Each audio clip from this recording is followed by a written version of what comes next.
Now it's going to be the night sports show now that Mark, Caleb, and Alex have joined me in the studio. Bonjour. So we are going to start now with the night's sports show. We're just going to merge smoothly into that transition. So we haven't seen Alex in a little while. It's been like over 5-6 weeks. It's been a while. It's been a while, but I'm back and ready to go. Time. Yeah, we had a really good time last week without Al. It was just Caleb, Mark, and I. Couldn't have been that good. I actually got to say something. Surely better this week. But we know that all of you love the debate, and we're going to start off with the debate. We love the debate between Caleb and Alex. They usually have good points. I know that these two are on different sides on this one.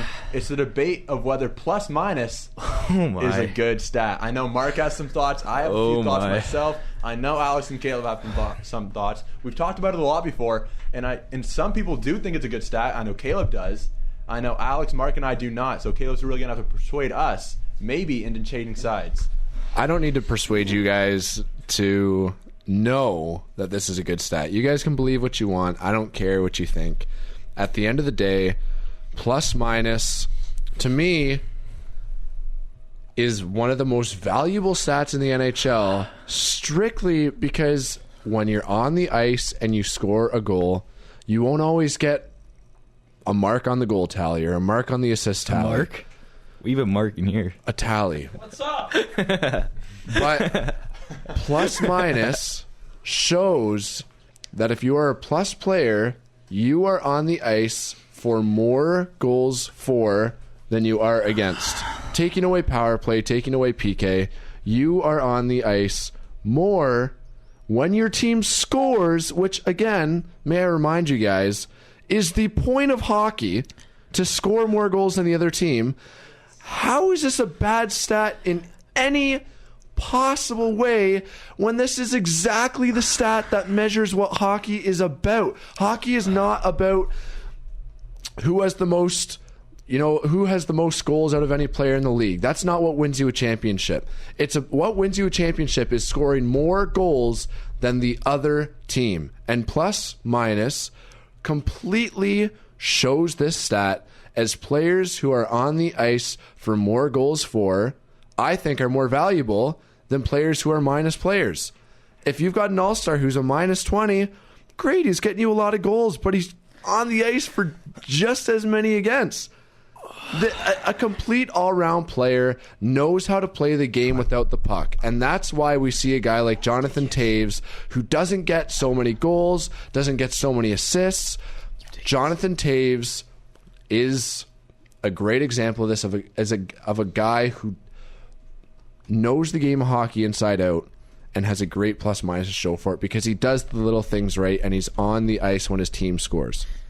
I just don't know how you can possibly argue that a stat that shows players who are on the ice more than against is a bad stat in any way. It shows who is doing the things right, who's on the ice when your team scores goals. Is that not the point of hockey, or am I just completely misunderstood hockey for the last 17 years of my life? So if I were to tell you then that Phil Kessel was a minus 60 over the past 2 years, what would I say? Yeah. I'd say he's not a complete player. But of that minus 60, he was a minus 59 on when Pittsburgh was on the power play and on empty nets. See, that to me. So really, means that when Kessel should become even booted off the power play because the guy doesn't know how to not give up a goal against. That's no. 59 times? Man, if I had 59 power play goals, I'm happy. Let alone 59 goals on the power. That's so... Alex, you're blowing up your argument with that. How? Because if you're How is on it the Kessel's ice... fault? If anything, that's Letang's fault, okay? Man, if anything, that's Letang's fault. If you're on the ice 59 times No, this is power years? play and empty net. Power play and empty net. And he's on for a lot of empty nets because he's a good player. Okay, so empty net is one where maybe I think the NHL should look again at empty nets because, again, that's where there's another guy on the ice and a team does have more players than the other. So you're same with on delayed penalties, though, and that still counts. Yeah, but how many goals are scored on delayed penalties in the year? I don't have the numbers on that. Not that would be a minuscule number. I'm saying Kessel should, maybe be looked at for the power play. Kessel leads the league in power play points this year. He's the most power play points in hockey. You say they should take him off. He's got the most against too. It's They not probably him, have though. It's completely their evened team, out. okay? Yeah, but what I'm saying is there's 5 guys on the ice, and he's part of the team. So if you're blaming this all on Letang, I'm you not can't blaming just it say on that. Letang. Poor Chris, because Kessel's on the ice too. You're just chucking it all on Chris. No. Like, that is a Plus, brutal argument. So you're telling me if Kessel hasn't touched the puck in the power play, standing below the goal line, waiting for the puck, where he's posted up in the power play. I don't know what Kessel does. I don't watch Pittsburgh. But let's say Tang tries to make a pass across ice to Dumoulin, whoever's D partners in the power play. It gets intercepted, goes and scores. Not Kessel's fault, but Kessel gets a minus. Is Kessel not on the point? On the power play? I don't know where Kessel is on the power play. Like, I couldn't tell you. It's a terrible stop. Or what if I'm jumping on the ice, I'm not even in the play at all, and we score. I got a plus for that, even though I'm not in the play one bit. You are talking about the most minuscule. No, I'm not. This happens all the time, this kind of stuff, where a guy does nothing to positively or negatively impact the play, and he gets rewarded with a plus, or he sucks and gets a minus. See, the argument I have to that is I'm sure that they would somewhat even out. I think they would somewhat even out. You would think that, but what if they don't? Well, they not. It's not minus 59 difference, man. If you're saying that when Kessel jumps on the ice, it is. Mark's pulled up here that Sidney Crosby's on the point for the power play. The point. What I'm saying is if if they're always getting scored on the power play, maybe they should rethink Crosby being on the point. But they're not always getting scored on. They have one of the best power plays in the league. 59 times over the past 5 years. Do you know how many times? Over the past 5 years. You said 2. Okay, I don't know how many years it was. 2, 5, whatever. Not the point. Okay, I was trying to that's prove. a bit of a difference, man. Like, no, it's not. We're talking about plus minus. But if it's 30 in a year compared to 10 in a year, that is a difference of 300%. So we're talking about plus minus. Either way, no matter how long the time is, just shows it's a stupid stat. The time frame doesn't really matter here. The time frame is a big part of this argument. No, it's not. But put it aside if you want. All the things that you've talked about, empty nets, times where you just hop on the ice or you have hop no off impact the ice, in the play. No impact. That's my point. Guys who have no impact on the ice really shouldn't be on the ice. And they're getting a plus still, though, which makes them look good. Makes them look good. Yeah, because you're saying plus minus is such a great stat. They don't do anything on the ice, and they still get a plus. You're making it sound like it's the biggest fluke. Like it is. Oftentimes, it is. A guy just happens to be on the ice. You shouldn't be in the NHL. If you just happen, man. What? So you're saying I could be a plus 40? We already have points. Because it's a fluke. We already have points as a stat. Alex just said I could be a plus 40 in the NHL. It is. Because if it's such a fluke, a plus 40 is a complete fluke. He has no control if he's a plus 40. Okay. See, I completely disagree with you. We already have points. Already rewards a player for a good play. Okay, so what about the guy who sets up the whole play, and then it's a tick-tick-tack-toe? He gets no assist for it. Oh, okay. Now you know what I'm talking about. We're talking about things that never happen. You're talking about things that are so irrelevant, like barely hopping on the ice and scoring a goal. See, the fact that never happens. The fact that we're even talking about things that we can't control mean this is such a bad stat. But it's not. Mark, you got anything to say here? Yeah, Mark, what are you pulling up here? Mark just keeps pulling up random stats and not telling anyone and just flashes his computer and distracting everyone here. No, take Alex's. You're on the same side. You got to share the mic. Unless you disagree, unless you come onto my side, Mark has to use your mic. Mark's in the middle though. No, that's the argument. No, because you're on the same team. I apologize for causing such a distraction. I was only simply putting up the total ice time averages for each player in the NHL. Oh, okay. Wow. Okay, so with what you guys have said, I understand where both of you are coming from, where like if you have plus 40, you look to be a great, an elite 5-on-5 player. Whereas if you're minus 40, you look to be non-existent 5-on-5. Alex has posted some good facts about what happens when you get on the ice and they score, what happens when you get on the ice and your team scores. Whereas Zach has said, if you have no influence on the play, you don't deserve to be on the ice, which that to me doesn't make any sense at all. Because what if you're a winger in your defensive zone and you're playing against a team like Anaheim where they are very strong on center? Kessler, Getzlav, Vermette are all 50% and above on the faceoff draw. those are not pushovers on the draw. So when they win the draw, back to a defenseman like Hampus Lindholm, who is a very good defenseman, he throws the puck on net, and you're a winger on the boards. That puck goes in. You're on the ice, so you had no dictation for that play. You couldn't do anything about that play. So do you deserve to be benched for that? You had no influence on that play. Getzlaf won the puck back to his defenseman. If you're having no impact on this many plays, are you really supposed to be in the NHL? This many plays? That's one simple play. Exactly. That happens all the time. So happens all the time. If it happens all the time that you're irrelevant in a play, I'm sorry, but give them all the minuses because that's a joke. One puck and if 5 you're this and 10 irrelevant guys in the on the NHL, ice. You're not going to be involved in every play. If you're this irrelevant in the NHL, It's not about being are you kidding irrelevant. me? Sometimes you happen Start to not be in plumbing the some play. toilets, Sometimes you 'cause, happen to not touch the puck. Come on, man. Not touching It the puck that happens. 59 times. Well, you watch Crosby going to shift. 59 He'll have at times. least a couple of shifts a game. He probably doesn't touch the puck the whole time. 59 times. It's not. You don't need the puck to do things right. nature of That is the number but one you- rule you I need- was taught when I was 4. You don't need the puck you need to do things know right. But where it to is go not, on the ice puck isn't when in you your don't control. have the You puck. can do what he's marking his Man, man. that's His like man grade, doesn't that's touch. grade 1 hockey. He's marked Go his to man. the His spots man you doesn't should be at when you don't Okay, have we're over the that. puck. We're over that. We can move No, on. You that's have the to keep- biggest part. He's marking his man. You can't just fly by that. That's the most Crosby's important on thing. his man, stuck to him like glue. Crosby's man doesn't touch the puck. Crosby defends him. Great, but they still Since score. when and is somehow hockey Crosby gets a 1v1? minus. It's not, but Crosby's doing his job. And I still never gets knew a hockey minus. was man-to-man. You're not listening to what I'm saying. No. You're not listening No, to what 'cause I'm it's saying. invalid. You're not listening. I am listening. Crosby's Crosby marking stuck his to him like man. glue. I never in hockey stuck to a guy like glue for an entire shift. That's never happened. Crosby's You're playing he's hockey doing wrong his job. if you're He's doing that. marking his man. It's not basketball.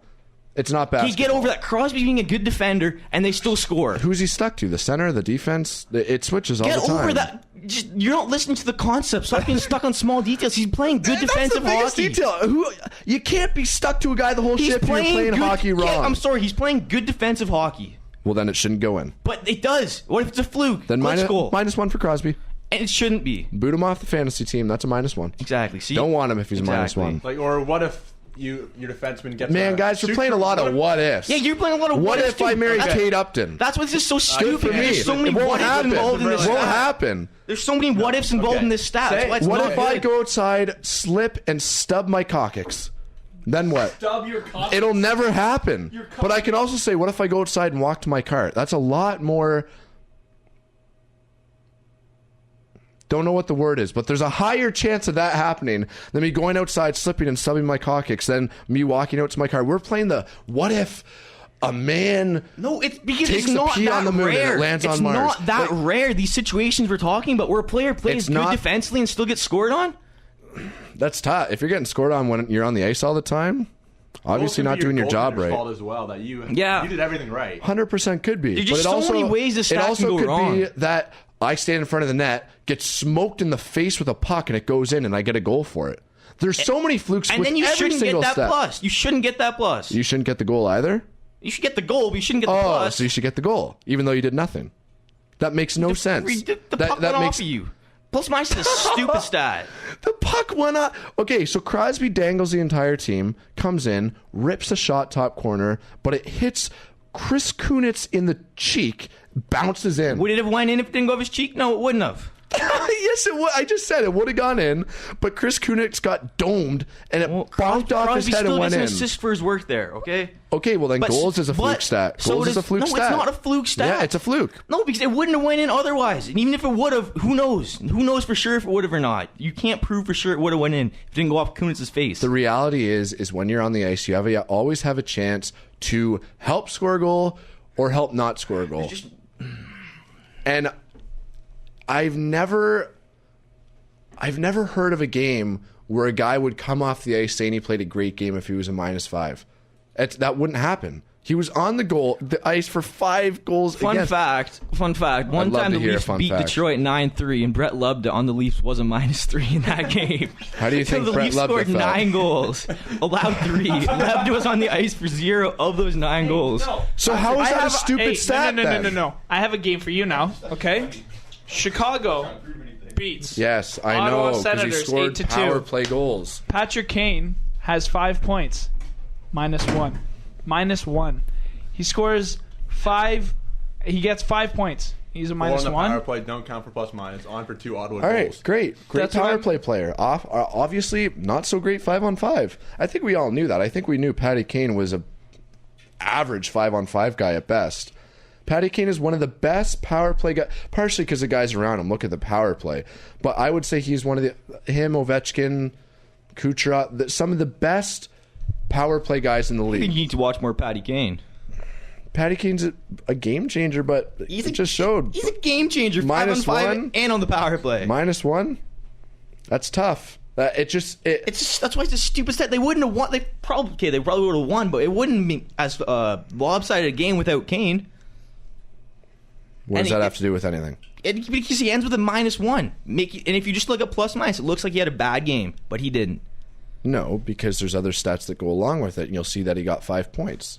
But then what if you could get really confused then? Like, what the heck? Well, then you could do some reading and figure out what plus or minus if you is, just and then not you're have not plus minus as a confused. stat and make it a lot easier for everyone, because clearly it means nothing. If it means nothing, then why is it an NHL stat? It shouldn't be, because people are stupid.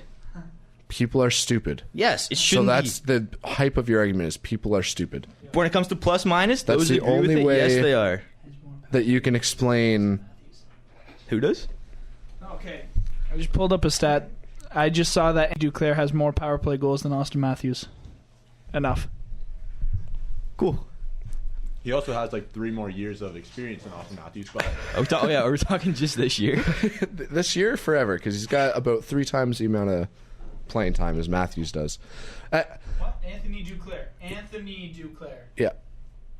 Drafted in 2013. Okay. Matthews was drafted in 2016. Yep. So All right. 3 more years. Commence your arguing. It's going to go in circles because I think it's a great stat. You guys obviously don't think it is. I couldn't say I couldn't the say leader in anything minus- in the world. The leader in minus is Oliver Ekman-Larsson, who's not a bad player. by any Understandable. means. Stuck on a terrible Understandable. team. Stuck on an awful team. And that's Awful not his team. fault. And it's not even close. It's not He's his- a minus 40. Next is minus Wait, 21. he has a minus All 40 on the year? Alex Goligoski. He's a minus 40? He's a minus Holy. 40. Alex Goligoski also on Arizona, minus 21. Third place, you guessed it, on Arizona, Christian Dvorak, minus 21. Does it not frighten you though that if all of Arizona was between minus 30 and 40, sure, but to be 15, Ekman Past Larson's the other regarded as guy? a top 15 defender in hockey. but that many, but nobody else is He even plays close to his him in line minus. mates, the people he plays with are terrible, and he's on the ice a lot, meaning that because they're terrible, he's going to get scored on a lot, even though it's Yeah, probably but not I'm his sure fault. Goligoski puts up close to the same amount of ice time within 5 minutes. I don't know about that. Probably within 5 minutes. For sure within 5 minutes, is the- and he's 5 minutes is a way- big difference, though. Oliver Ekman-Larsson plays a minute and a half longer than Goligoski. See, that's a scary stat right You'd there. rather Goligoski on your team than Ekman Larsson. Never said that. I said Ekman-Larsson obviously is not playing very good hockey this year. If Goligoski's playing a minute and a half less and has a plus-minus difference of 15 to 20... So you're Maybe saying, it's time you're for saying, OEL to- you're saying maybe it's time for OEL to Goligoski's a find a better new hockey home. player right now than Ekman Larsson. Is that what you're saying? This year in the plus-minus Is that category, he's doing a lot I'm not better. asking you in the plus minus category. I'm asking you overall. Is Goligoski a better hockey player? Can I ask you if somebody's a better hockey player based on goals? Because then a guy like Jakub Voracek is probably the worst guy in the NHL. He's got 43 apples, though. He's better. You can't he's ask better off at one. scoring. Okay, he's you're better at asking scoring. on one stat. If you're asking a dumb Yeah, question. but your If premise you is that say, plus minus takes is in all situations Goligoski into a better account. 5-on-5 player than Ekman Larsson? Then I would say yes. This year, yes. Okay, then that ends this argument. Then Why? you, The stats show that he's better on 5-on-5. I don't get what you don't understand about this. because it's a stupid, useless stat. And if you watched Ekman Larsson, if you Mark, watched Goligoski, find a guy who has 9 goals this year. if you Find a watched guy who Ekman has 9 Larsson, goals. Anthony Duclair does. All right, so Alex, yeah, since you're just pinning it on one category with plus minus, do you think that you'd rather have Duclair than Voracek because he has more goals than him this year? What are you going to say to that? Because if you're going off your argument with plus minus, then I is just don't get how you Duclair can't a better? see. No. It's so arbitrary. Plus no. minus. Is Duclair a better player than Voracek? No, he's not. My point proven. Then So you still so even though you think Goligoski's better at 5-on-5 This year, you think yes. Larson's better. pardon? You even though Goligoski's better at 5-on-5, which is 95% of hockey, you still think Ekman Larsson's better, even though you think Goligoski's better 5-on-5. No, I said he has been a better 5-on-5 player this year. Yes, so this year. I won't take that back. Voracek has 8 goals. Duclair has 9. I just said that. Yeah. Voracek has 53 points. Because when it comes to points, there's more to take in than just goals. Alex is playing this. Let's pin it on one stat. But your plus minus. What do you think plus minus takes in? What does it show? A player's 5-on-5 ability. Is Braden Holtby an awful hockey player because he has no goals? You can't pin this on one stat. We're looking. That's it. But that's what I'm saying. We're talking on one stat here.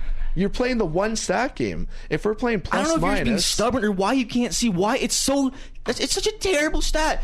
I'm not being stubborn. I think it's one of the best stats in the NHL. Ekman Larsson can get stuck. He can get stuck with his bad line mates and get scored on, and it's not his fault, but it's going to look like it was his fault, even though it wasn't. And if you can't see why that's wrong, then what? Then this is just pointless to argue about. See, I don't think it's pointless. I think the viewers have been enlightened on both sides. I think that every single point that could have possibly been made has been brought up. If you have any other points, text one of us, 289-887-4297. We'll talk about it. Fenwick and Corsi puck possession stats have made plus minus obsolete. I'm just going to say that. That's great for Fenzi and Warsick. I don't care about Fenzi and Warsick. Whatever the heck it's called. I don't care about them. What I care about... When I played hockey, the stat I focused on the most was plus minus because I thought that's how I would most help my team. Wait, okay, so that's how I thought I would best to me this, help okay? my team. When I was on the ice for a goal, you guys can laugh all you want, but when I was on the ice and we scored a goal, I was even if I did nothing, playing in the D zone and you scored. We still scored a goal when I was on the ice, and they didn't score against us. They did not score against us. So you're sitting in you can chirp all you want from the base playing into the ice, and your team scores, and you feel good about that. I never said I felt good, but I didn't let them score. Yeah, but you also didn't do anything to help you score. But I didn't let them score, and I have a +1. Pick me up on fantasy. I'm gonna give you a scenario. Okay, you get 2 defensemen. Okay, one is given 100% starts in the offensive zone. The other is 100% started in the defensive zone. If you can find a stat to prove that this has happened in the NHL, I'll answer your question. But if we continue playing what if, then the argument's that's what this whole game what is. What defenseman plays their season 100% in the offensive zone? I'm just giving you an example, okay? But that's not a realistic... Okay, not 100%. How about 60% in the offensive? And okay, that's still not realistic, but okay. Yes, it is actually. Colin Miller. To play 60%? Oh, yeah. Yes, he was. And how many minutes a game did he play? Travis Dermott was also given 60% offensive D zone in his debut. Okay, that's one game. You have to take a full season. I could score if Austin Matthews was based off his first game, he would have had 395 goals in his first season. We got to take some averages here. Sure, somebody could have played 60% in one game. Austin Matthews scored 4 goals in one game. Like, much better stats are possession stats. You need to take the bad with the good and the good with the bad, though, because some players get shielded more than others. So when you get a player like Jake Gardiner, who is shielded, he is, because if you put him on the top pairing, he's a mess. He is an absolute gong show, okay? And then when you get Morgan Riley on the top pairing, it's a different game, okay? And it has nothing to do with plus minus. I completely understand what you're saying. Some players are shielded and whatnot, and Riley's a way better top pairing defenseman. 100% agree with you. But that shows that some players simply are better than others, and that you cannot take plus minus as that stat. Daniel Sedin has started in the offensive zone 75% of the time. Evgeny Malkin has started in the offensive zone like 80%. That's just what I'm saying. Then you look at his plus minus. He's plus no wonder like it's going to be higher. He's plus 15 or plus 20. You don't think that when he's on the ice and they're in the offensive zone for whatever you said, 75%, that has nothing to do with him? Malkin's just waving at the fans. This is his zone start time. When he gets on the ice, they're in the offensive zone. That's the offensive zone. He gets on the ice and they're in the O zone. Their end. If he's in his defensive zone for 75%, it's a different story. But is the plus minus reflective of where he's starting? No, it should never be. That's a great point. That is a very good point. What I would say back to that is I'm sure that the coach knows that he's a scorer, a scoring forward. He doesn't trust him on defense. And when there's a face-off in the offensive zone, Malkin will probably get the call ahead of somebody else because he's a good scoring forward. I don't think that that's just a it also shows that he doesn't get the call in the defensive zone. I mean, he's not right because there are scoring players and defensive players. Exactly, that makes 100% sense. But it's easier to get a higher plus minus when you start in the offensive zone, and that makes 100% sense. I completely agree with you. Okay, so but I still don't think that you can just say from that we should just throw plus minus out in the toilet. I just cannot agree with that. You still have to put the puck in the net when you're in the offensive zone. In terms of stats on the totem pole, basically, or plus minus should always be on the bottom of it. Always. It is the least important stat to keep track of. It is the most obsolete category in all of sports. And we'll just have to agree to disagree because I will never say that in my life. Anywhere. It's Nothing obsolete. that you guys could it's say. obsolete because you look at Colin Miller's possession stats. He literally has 61% offensive zone start percentage, and then his Corsi is 55. You guys are really stuck on the start percentage. I think How? Because certain guys will go on the ice when the puck is in the offensive zone. and it's easier to That's score. a It's stat, easier to too. score in It's that easier- situation. It's way you're gonna score from your defensive zone? It's way easier to score in that situation when you start Who's the in the goalie you're playing offensive against? zone. Vesa Toskala? Like, it just doesn't happen. I make a final point, and then you guys can make a final point. We wrap it up. That's It's like Colin Miller is +2. Then we head to a commercial and catch our breath. What I have to say about your Colin Miller here is Colin Miller is shielded.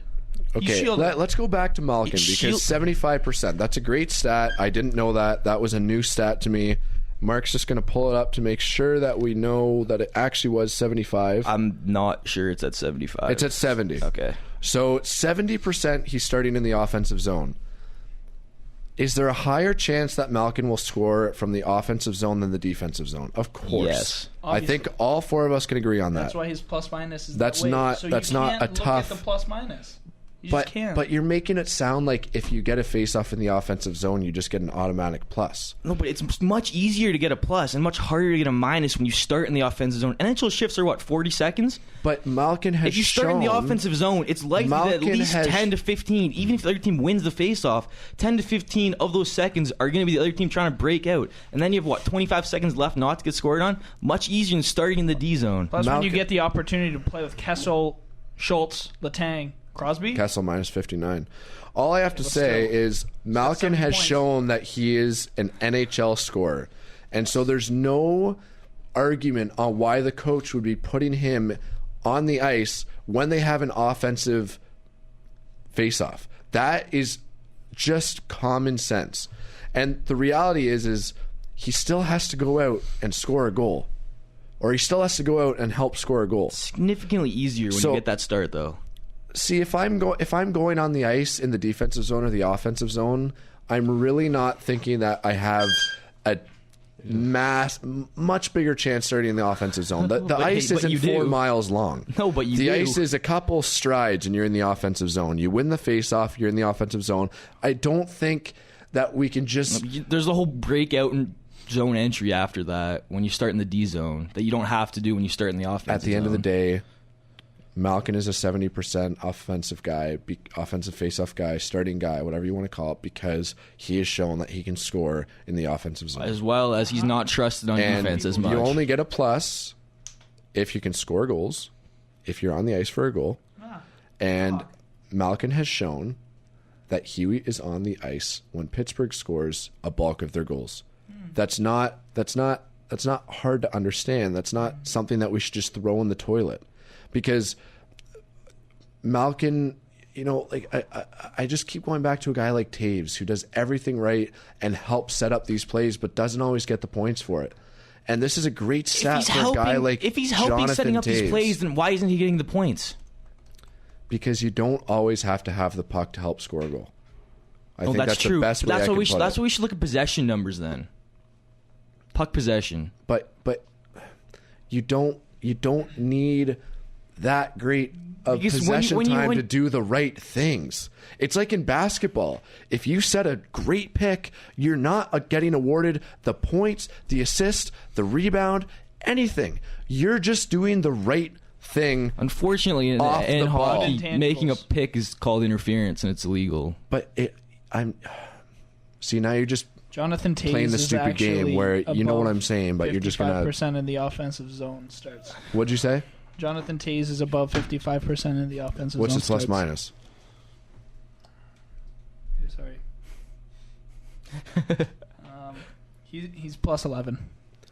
So 55% first of all. He's got a 57% Corsi rating too. For all our data good for management him. people, 55 is not that much off of 50. That's pretty even. This season he's at 58%. Okay, that's still pretty even. If you get a 58 on a test, you're looking Yeah, but at about half the stuff. if someone's a 58% face-off winner, they're looked at as one of the best in hockey, right? Like That's a completely no, different I know. I'm just saying, stat. 58% is 58% on the difference face-offs between is 58 great. and If 50 I get a is quite 58 on a significant. test at school, I'm going home The and difference between crying. 58 and 50 is Jonathan more Taves- significant than you're making it seem. Jonathan Taves has averaged 59% This in is the offensive zone starts. pathetic.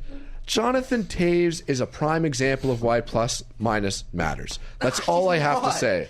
He is a one of the most prime. overrated players in hockey. Yeah, see, and that's where I will argue. Canadian media, with the you Canadian every media single media day hypes the guy up so of much. Oh, he's a the winner. He plays in a year. great team. Of course, he's a winner. He's won 3 cups. He's a 2 great- Olympic okay, Johnny so- Oduya is a winner. He's on that Blackhawks team too. Sidney Crosby. Too bad Johnny Oduya is Swedish. Overrated? He's on a great team. Sidney Crosby's always been on except for his kind of opening year, he's always been on a great team. Crosby turned Pittsburgh around. He's always been on a great team. Yep. So if we want to play, Show me Malkin helps a little. Show If we me wanna- an if we wanna individual play stat that the says always Taves is a top player in hockey. Show me an individual You stat. want another great debate? Derek Jeter was completely overrated because he was always on a great team, and you know it. And Baseball's a much more individual if sport, he and you got know that drafted too. by the Pittsburgh Pirates, You- Derek Jeter goes you know down that as baseball an and hockey are average, completely different animals player. here. That's what my dad always says. If he got drafted by the Pittsburgh Pirates, That's Derek great. Jeter But is baseball- nothing. Basketball is an Absolutely individualistic sport. nothing. Baseball's much See, more and this is where I'll individualistic than disagree with you basketball. all day again because it completely is not so individual. We look at a guy like Jose Bautista, who had his best years when he was sheltered by Encarnacion behind him, and you cannot deny that. The years that he did not have a guy behind him, his walk numbers were up, and he got a lot harder pitches to hit because the guy behind him was an easy out. I think it was Adam Lind or Vernon Wells for a bad. long time. And then you look at But guys Jeter's who not have a power shelter. hitter. And Giancarlo Stanton will have one of the most. He already did last year, but he will have one of the most historic seasons in baseball, strictly because he's going to have the most protection in the entire league of the MLB.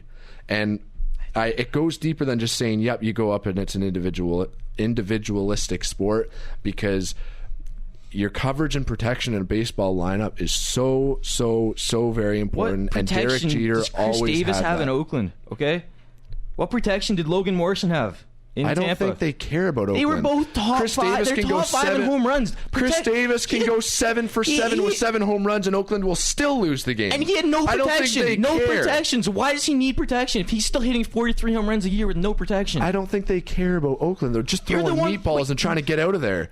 They're You're just telling trying me to get teams out. throw games when they go to Oakland. I get a They pitching throw machine. games when they go to Oakland. I'd That's get- what you're telling me right I'd now. get a pitching okay? machine when I played in Oakland. The fact that you're saying I'd get the pitching Jeter's only coach going to out see there. protection is ridiculous. It's not ridiculous at straight all. ridiculous. He had protection his whole entire career. I cannot believe that you don't think that that's valuable. No, he had he good goes to hitters in his Pittsburgh. lineup. The guy is just So an why average did Joe. Chris Davis hit 43 home runs without protection? I told you because they essentially go and And throw you a pitching know that's machine. not true. Okay, Chris Davis. Teams don't mail it in Oakland. Okay, when you're up 8-0 in the Coliseum in front of 4,000 people and you want to go home, I don't really think you care about what you're going to throw to Chris Davis. These in the guys are ninth inning. professionals, man. They care.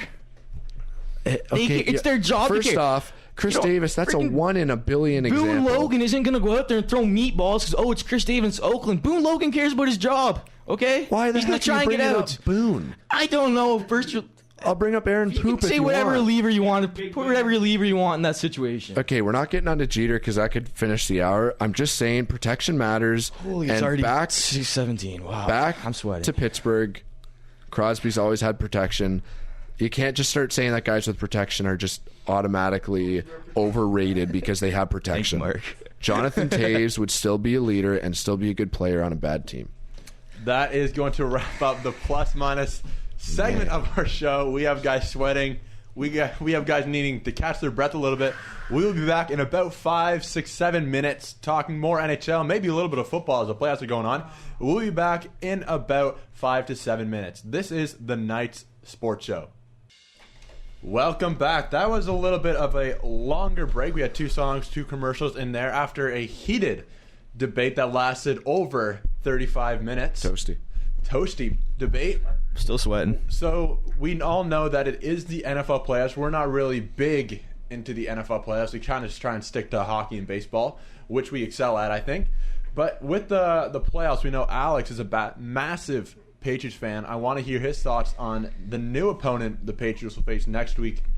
Many did not see this coming, but the Jacksonville Jaguars did upset the Steelers 45-42. Personally, I'm pretty excited to get to see Jacksonville against the Patriots next week. It's a new opponent in the AFC Championship.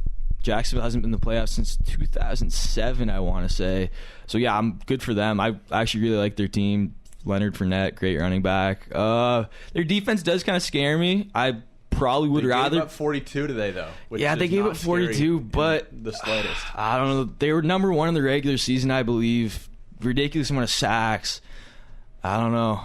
They scare me more than Pittsburgh scared me, I think. The only thing they don't have is experience, and I think that is where New England ultimately will be able to have a massive advantage. Like, we've done this before. This is 7 straight AFC championships. It'll be a good game. I wouldn't expect it to be as high scoring as this week's was, but yeah, I'm excited for it. It's tough to. I just feel bad for Alex. There's no excitement. You know they're going to win. Yeah. You know they're going to win the whole thing. As a Pats fan, are you really like the Blue Jays in 2015 and 16? It was fun to be a fan. I mean, it still is really fun. The Pats now, it's not fun. You're going to win. Jacksonville's going to be embarrassed. The sad part for you guys is nobody will be cheering for you. I'm just telling you. And everyone will want Jacksonville to win. That's perfectly fine. And that just shows that you guys are just that unlikable because it's just dumb. It's just stupid. It's not going to lose any sleep it's over that. That the NFL has come to this, and the Raptors are exciting because people think they actually have a chance. There's nothing exciting about the Patriots. There's a very, very high chance that I will not even watch a second of that game next week just because it's just stupid. The only reason I'd watch is to see the Pats lose because I hate them that much because it's 7 straight AFCs. That's great. It's not really. It just shows that you guys are. And the rest of the league needs to catch up. I don't think you can blame a team for being so good. I'm not blaming them. I'm just saying they've kind of. It's just kind of as a fan. I feel bad for you that there's just been no real. They started off 2-2. It was a rough start to the season. 2-2. I figured they'd make the playoffs in the end, but. If 2-2 is the worst thing that's ever happened to you in your life as a Pats fan, then there's that whole 16-0 season and the time when Tom Brady cheated, but that was a whole other thing. Started on that. Tom Brady likes to cheat, I may be guess. overstepping my boundaries here. I'm not a football expert by any means, let alone baseball or basketball. But what I've noticed with the Pats, though, is as long as you have Tom Brady and Bill Belichick, you're going to do okay. And then on top of that, they're pretty good at developing talent when they see it. They've brought in a lot of no-name players onto their team that a lot of teams have considered rejects or just not in their future plans. I wouldn't say rejects, but it's not like the Patriots think that money grows on trees. So it's like, all right, top free agent, you're on our team. Cornerback, you're here. Wide receiver, you're here.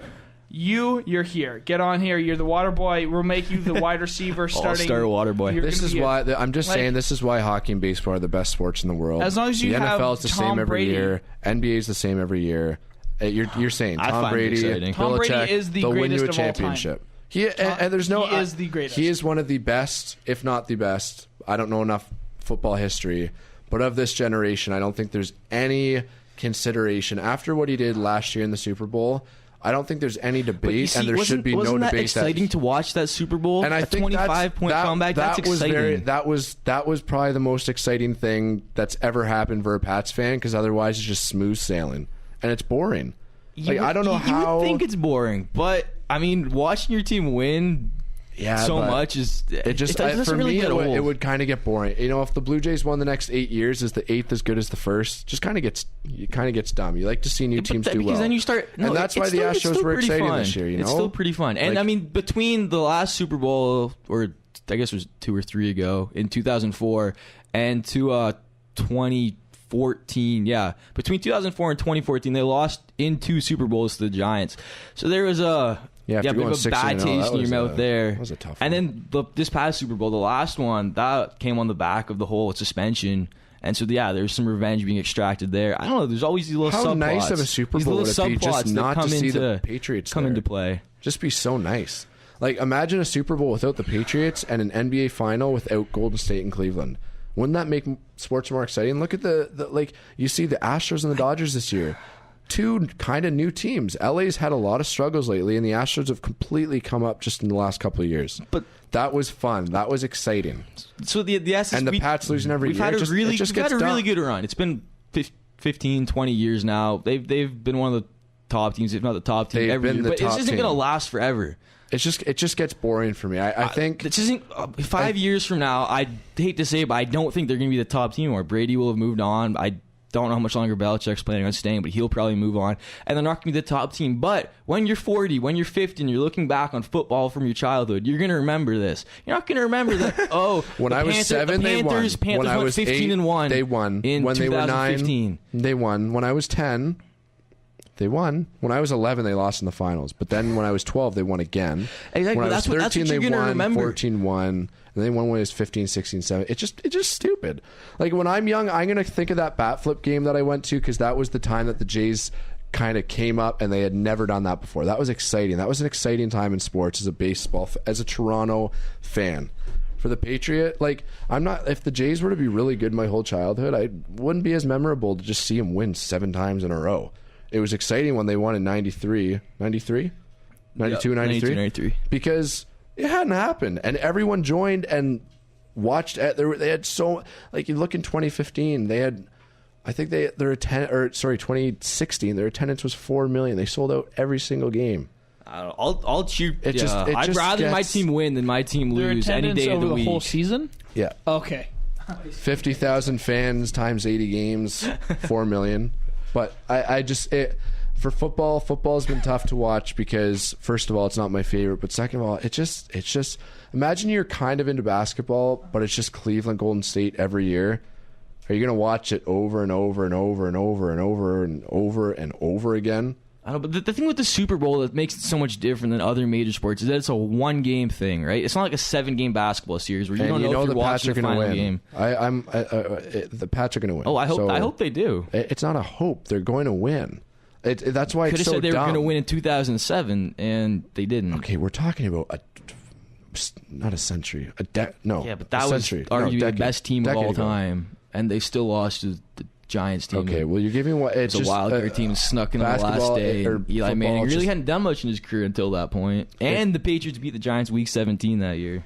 I'm a lot more excited for the NFC game next week than I am for the AFC, just because it's just getting stupid. In my opinion, it's getting stupid. And the Bills, everyone watched the Bills. They had, I forget what the number was, but it was, I think it was 30-something million or 20-something million watched that game. Because they hadn't been in the playoffs in 20 years. It's exciting. How cool would it be if they had won that game and beat the Pats? Too bad they weren't good enough. That's exciting. That's fun. That's the beauty of sport. It's not repetitive. Sport is always different. And the Pats have just kind of ruined the league for the last couple of years because it's just over and over and over and over again. If I'm Tom Brady, ship me off to another team that could win and have a fun last couple of years and rather just doing the same. That's why I'd love to see LeBron go to another. LeBron, when he came back to Cleveland, took a bottom feeder and won the championship. That's fun. That guy has passion and drive to win a championship. And I know LeBron brought in some guys, which I don't agree with, but he wants to win on a team that's just not going to win every year. That's fun. That's cool. There's also something to be said about that's really playing on cool a dynasty team that wins so often. I think that's pretty neat too. Yeah, don't think that's that neat. I think it's cool to go to a new team and win a championship in that city. Where's Tom Brady from? California. How cool would it be for him to go to a California team and win a championship in his hometown like LeBron did? Well, like, this is just when he was growing up, he was a 49ers fan, but they just traded their backup to the 49ers, so I don't know how eager it's fun when things get shifted and new teams come up and new guys come up, and the Bills was the most exciting part of this NFL season, in my opinion, and now it's over and now it's boring. They'll probably be better next year. Hopefully they're better. I wanted to see a Patriots. They will not go back. That would have been exciting. That would have been a really exciting game. The Bills are not going back to the playoffs for a long, long time. So the AFC Championship game is finalized. It will be New England, who took down Tennessee yesterday by a score of 35-14. And then, of course, we talked about Jacksonville beating Pittsburgh. So that game is for sure. Jacksonville will play New England in Foxborough next week, Sunday. another game that is going on right now is the Vikings and the New Orleans Saints. That's at halftime, 17-0 for the Minnesota Vikings. And they will play the winner or the winner of that other game, which was Philadelphia-Atlanta, in which Philadelphia beat the Atlanta Falcons, the former NFC Championship winner, 15-10. And that's fun. That's fun to see a team get knocked off the pedestal. That's the beauty of sport. Give it And the 2 or Pats 3 years, have just and the Patriots, that will be ruined them. it. They've ruined football for the last couple of years just because it's just they're just that good. Ruined is a strong They're just word. that good, and it gets Ruined is a boring. really strong The word. best thing the Pats have done for the football community is given Atlanta 28 free points to then come back on. That's the only good thing they've ever done for sport in the last 10 years. We're going to move on to hockey once again. Surprise, surprise. The All-Star Game rosters have been announced. There is only one Toronto Maple Leaf, and I bet you already know who it is. His name is Austin. Colton Orr. Not Colton Connor Orr. Carrick. It's not Dominic Moore. It is not Martin Marincin. Borgman. It's not Roman Polak or Borgman. It is Fraser McLeod. Austin Babcock. Matthews, number 34. He is going to go to Tampa Bay to join 4, or I guess now only 3, because Victor Hedman is likely not going to make it. Although he's out for 2 more weeks, which is 4 to 6. It's 4 to 6. I heard 3 to 6, but we have a bye week, right? Or the Lightning have a bye week, so it's really only 2 to 5 when you do think about it. What did he think about it? What was the leg injury, right? Yeah, he got jammed into the boards. His Ugh. knee kind of buckled the wrong way. Probably didn't feel too nice. Probably did not feel too great, but I don't think it's diagnosed with anything, or it probably is, but Tampa Bay's just not saying it. Lower body injuries, that's all we know about. But Victor Hedman, Andrei Vasilevsky, Nikita Kucherov, and Steven Stamkos are all on that roster. Maybe Morgan Riley gets the call in place. Riley has been really of good Victor this year. Hedman. What do you guys think about that? I think that'd be a Riley's been amazing this year. All-Star game. No, I'm just kidding. I think Riley deserves it, but Hedman's a lot Oh yeah, Hedman's a lot better. different Hedman's class. a top 3 defender different in hockey. class. So of the 3 defensemen, Mike Green, Victor Hedman, and Erik Karlsson. So say Mike Green and Karlsson are there as long as they don't get injured. So Mike then, Green's had a good year. So then Hedman is out. So what defenseman? There's a lot of defensemen that are still good in that Atlantic division besides Riley. You could go with Erik Karlsson. He's missed some time. He hasn't been his regular self this year, but he's still Erik Karlsson. Erik Shea Karlsson Weber. is there. Victor Shea Matt- Weber. Oh wait, Carson's on the team. Carson's on the Oh, team. my Victor bad. Mete. Yes, World Junior All Star. Got an assist in the game last night. Anton Strawman. He's 3rd in plus minus. Hey, who's above them? Because take them. Bring them to the Hedman. All-Star game. Oh, yeah. Well, there we go. Interesting fact about Morgan Riley. If this is going to load on my screen right now, if not, it's going to be kind of a letdown. It just says interesting fact. Mark, can you look at the assist leaders in hockey right now? Oh wait, here we go. This is never mind. No. Okay, recently Riley was in the top 20 in assists. It appears And he's that got dropped out bumped down. What? He's in the top 5. For for defenseman. defenseman. Yeah. No, for about like in all In out players. of everyone. Oh. He was recently top 20. He's probably like 21 or 22 right now. I think that deserves some credit. Riley's been great this year. So there's Yeah, I'd 20 love guys who to see deserve him it in the more, All-Star but, game. You know. I can back that up with Riley's production this season as well. He's had a sub 50% offensive zone start as well. So it's not that he's getting shielded, getting power play time, and he's getting 60% of his zone starts in the offensive zone and getting spoon-fed points. He's actually able to back up. Spoon-fed. Yeah, Chris Kunitz. Ever heard of him? Yeah, he was spoon-fed. Nobody else has been spoon-fed. All right. So back to Morgan Riley, though. He's actually morphed into their legitimate number 1 over this season. The past season and a half, he's been a shadow number 1, not the true 25 to 30 minute defenseman that normally a number 1 defenseman gets, like Carlson, Burns, Doughty, Sutter. Over Morgan Riley's past 5 to 10 games, he's averaged 25 minutes a night. So that's throwing in power play time and PK time. So during the season, he's putting up points. He's playing well. His Corsi rating is above 50% as well. So that only proves that he's a legitimate defenseman. If he gets the All-Star nod, he deserves it 100%. Completely. Without a doubt in my mind, he earns a All-Star game vote. Definitely. Like, without a doubt. So then who would be the other defenseman who maybe going for that spot? When you think of other teams, so Florida, who's their best defenseman? Keith Yandel, he's not going to go to the All-Star game. Keith Yandel is non-All-Star. Well, he's had a decent year, but is Will Butcher in the All-Star game?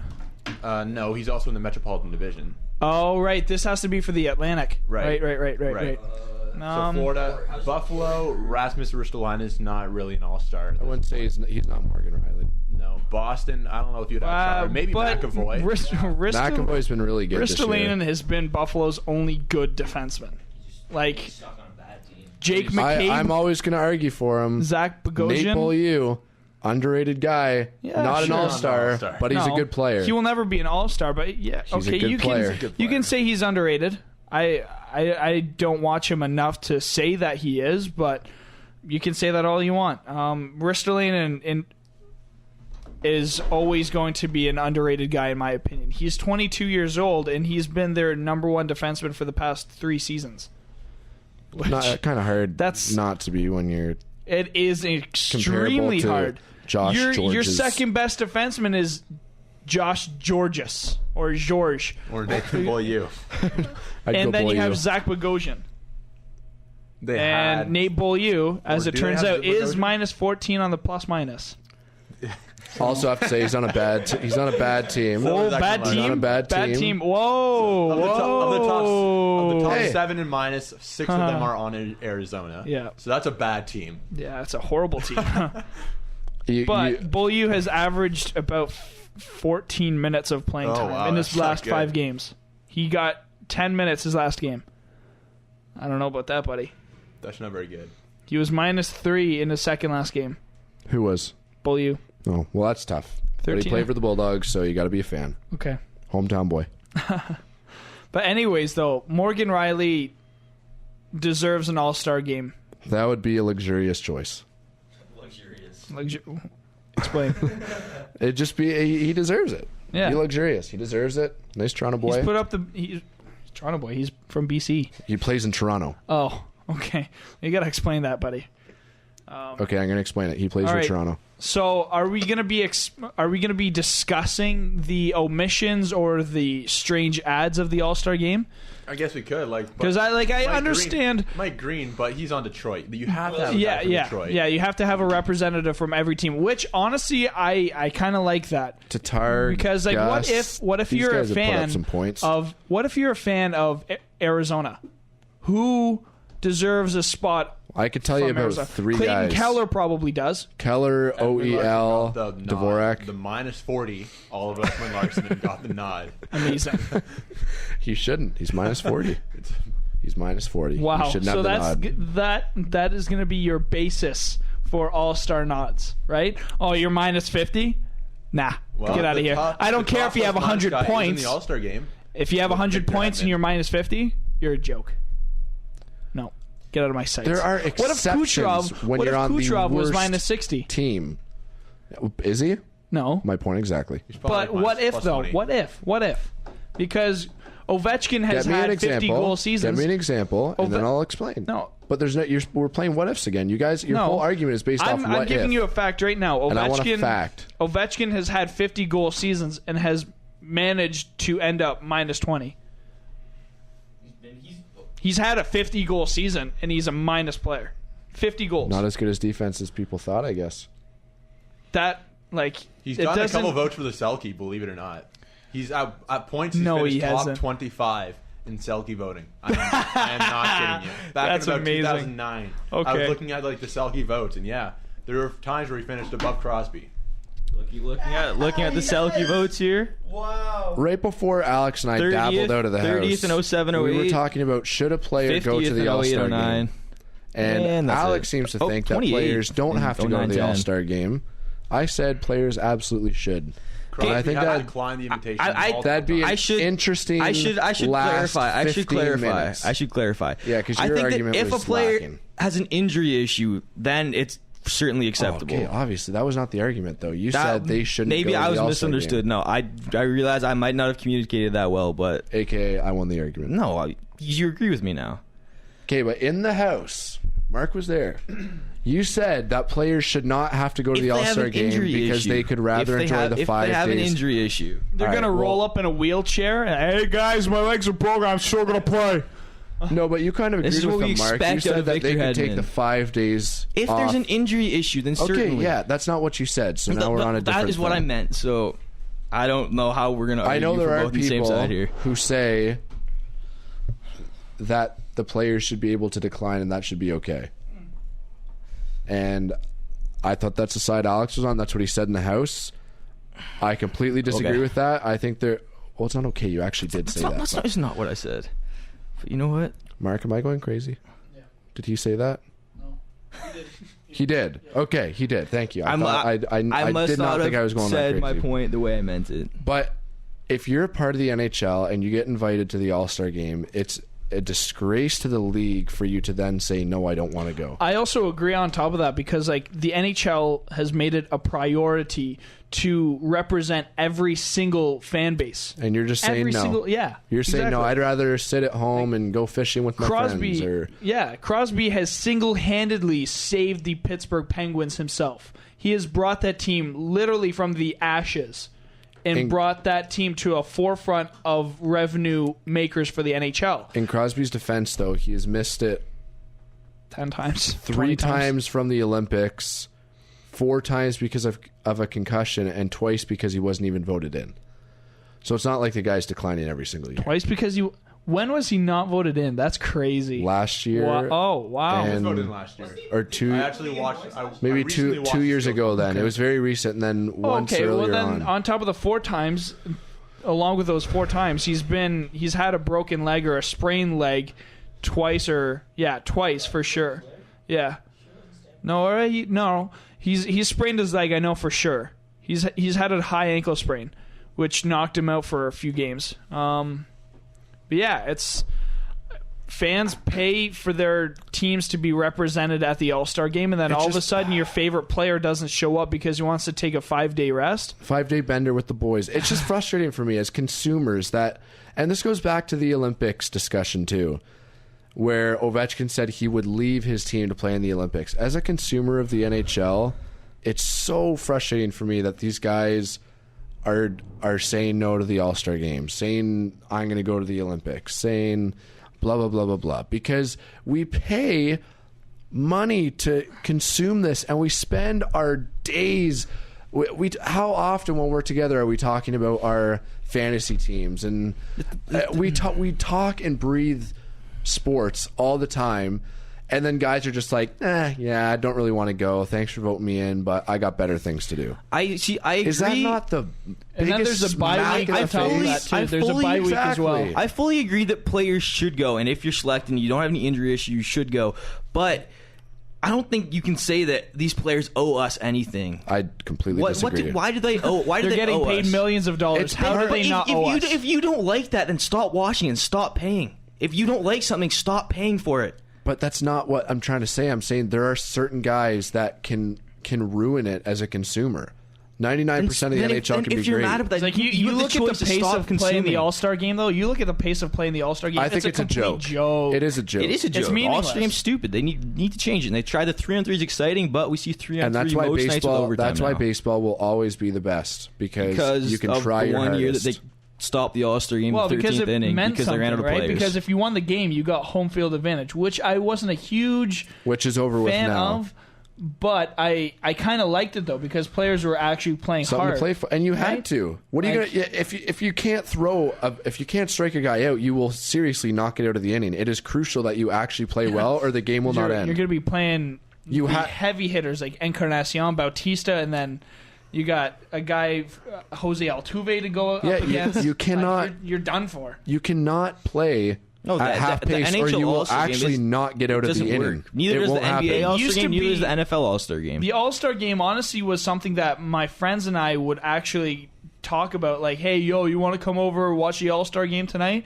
Now it's like, I'm never going to think about watching that. I think I watched maybe 2 minutes of it last year. It's honestly like watching Arizona play the Edmonton Oilers on a Sunday afternoon. Nobody cares about the game. Like the skills, I like the skills competition better than the game because that's something you don't see every day, right? Like That's actually interesting stuff. I want to know who has the hardest shot between Shea Weber and Zdeno Chara. Oh, absolutely. Neither of which will be there this year, but the biggest disappointment is like when you grow up watching hockey, you always fantasize about watching, what would happen if Malkin played with Ovechkin? What would happen if Crosby played with Ovechkin? How good would they look together?